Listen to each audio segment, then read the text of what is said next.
Royse City High School senior stopped to help the victims of a car accident. And while he was helping them, the driver of the wrecked vehicle stole his car. Fox 4's Natalie Solis live in Royse City right now with the story. Natalie.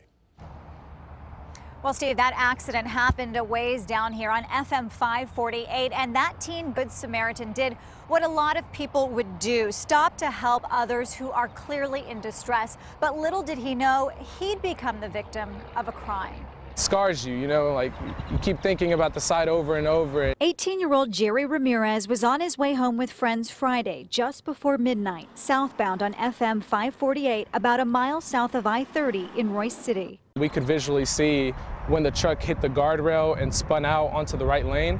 The Rockwall County Sheriff's Office says 29-year-old Dylan Stamp was behind the wheel of a red pickup when he lost control. A male passenger thrown from his truck, 2 other passengers inside also injured. Ramirez didn't think twice about stopping to help. So we ran over there. By that time I was already on the phone with 911 explaining where we were, what happened. And our backs were to both vehicles. Then he hears something unexpected. The engine of his black Chrysler 300 start up. What's going through your mind as suddenly your car is taking off?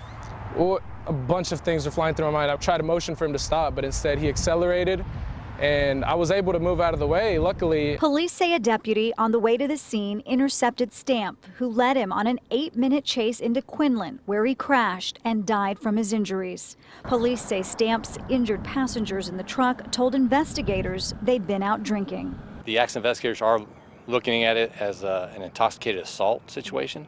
Ramirez, a high school senior who wants to be an electrician, says despite his pride and joy being totaled and insurance declining to cover it, And I basically saved up all my money. He says he still feels for Stamp's family and will be ready to help those in need. Do you think you'll think twice the next time about helping someone? No, ma'am. I believe I'll still pull over, just make sure I get my keys out of the car this time. But I'm pretty sure I'd do the same thing over again. All right, well, records show that Stamp had a lengthy criminal history, including DWIs and burglary charges. It appears he was released from prison about this time last year. Now, as for Ramirez, his friends are raising money to try to help get him another car. He says he hopes people will see this and think twice about drinking and driving. Steve. Good to meet that young man. Thank you, Natalie.